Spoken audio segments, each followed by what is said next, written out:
Bonjour à tous, bienvenue sur SVM6. Donc pour répondre à la question qui m'est posée par Daniel Dizernio, donc qui me demande comment il peut donc faire clignoter une voiture à certains endroits de la scène, à certains moments de la scène. Donc je vais t'expliquer ça, Daniel. Je vais repartir sur le mouvement du clignotement parce qu'on a donc une nouvelle version de Blender et donc maintenant c'est intéressant de voir qu'on peut faire autre chose, surtout grâce à cette nouvelle possibilité que l'on a ici du bloom qui va permettre, lorsque j'enclenche ici voilà la lecture, d'avoir cet effet-là. Donc là vraiment on a un effet de clignotement qui est sympa. Et donc, pour faire ce clignotement à différents endroits, à différents moments de la scène, voilà, j'ai simplement déplacé une sélection que j'ai subdivisée, pas subdivisée, que j'ai dupliquée. Donc, je vais t'expliquer comment j'ai procédé. C'est très très simple. Je vais repartir sur une autre fenêtre et puis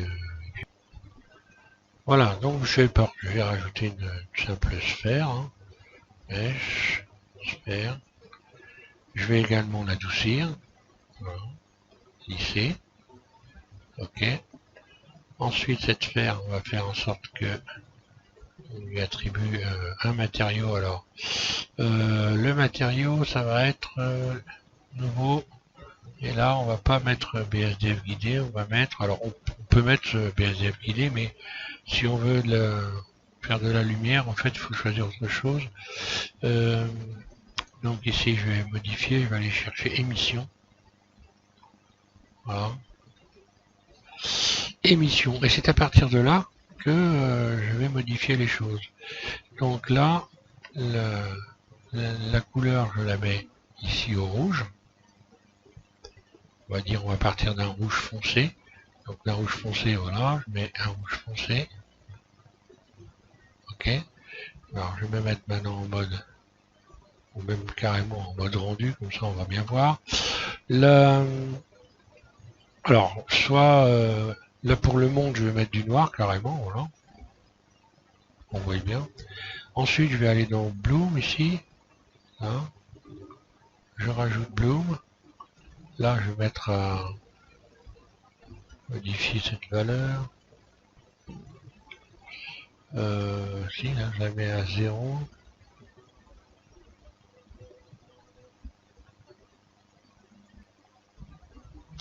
Ouais, donc là, à 0.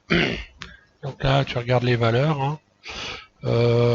Et puis ensuite, je vais aller donc retourner dans le matériau aussi. Et je vais modifier la force. Voilà, et là, on voit donc bien l'éclairage autour. Alors, c'est très simple. J'enclenche ici. Alors, je vais ouvrir la timeline. Je pars donc ici, je vais mettre à 0. Puis le début à 0. Alors, je vais rester sur 250 images. Je vais couper le clignotant. Donc, alors, ici, j'insère une image clé. Alors, elle vient de s'insérer là. Alors, on a un petit souci. Il va y avoir, je crois, il faut se méfier parce que ça disparaît. Je ne sais pas ce qui se passe avec cette version-là.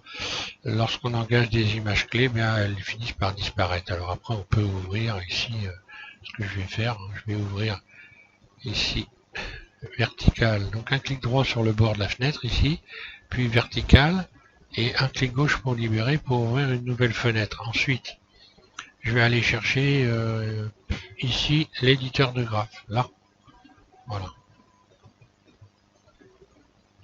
Non, pas l'éditeur de graphes, je dis une bêtise. Dubsheet, c'est qu'il est, voilà, Dubsheet. Voilà, et on a donc ici dans cette fenêtre, on voit donc la clé qu'on a installée, elle est là. Maintenant, je vais déplacer mon curseur, on va dire, de 5 images. Donc là, bah, je peux utiliser ici, voilà. Ici, je clique sur 5. Hein, voilà. 5 images, et ici, je resélectionne ici et je viens éclaircir. Je libère. Donc, ce qui se passe, voilà ce que j'ai.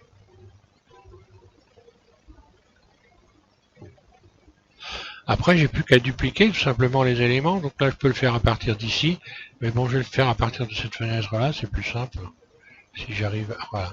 Je vais le faire à partir de cette fenêtre-là. Donc, je fais tourner la roulette de ma souris pour agrandir en fait la page, tout simplement. Et je vais faire juste Shift D. Je déplace à 10, Shift D. Et on va dire, voilà, ici.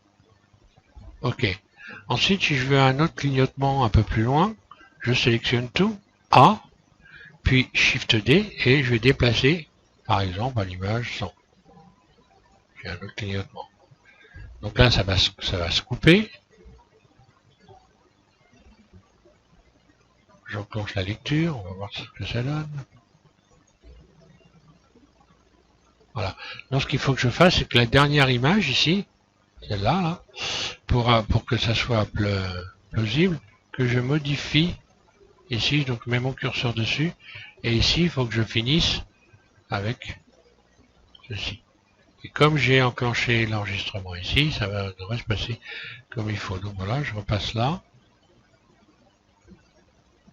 Ah, là, ça coupe, et ça va repartir. Et ainsi de suite, si je veux. Alors, c'est pareil, la dernière image clé, on peut ici venir remettre le curseur. Ici, je pourrais même modifier sa couleur. Hein. Faut pas, voilà. Repartir sur un jaune.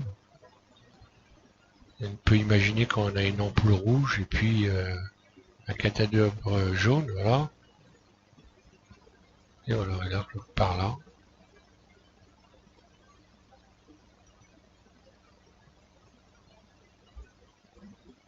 Et évidemment, si je resélectionne ça, donc ici, hop là, j'arrête la lecture. OK.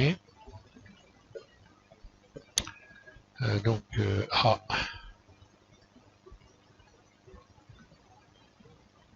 Oui. Voilà, je vais sélectionner ça. Puis Shift D. Voilà, je vais replacer ça ici par exemple. Là je suis à 200 images et hop c'est parti, on va faire la lecture. Donc là ça reste éclairé, ça repart. Donc là il faudrait évidemment que je resélectionne cette image là, là, et que je modifie sa couleur. Allez, on va lui mettre du bleu. On peut mettre et hop. Alors si je mets un bleu foncé évidemment, voilà. Et si je mets plus je mets un bleu clair, bah, je vais avoir ici donc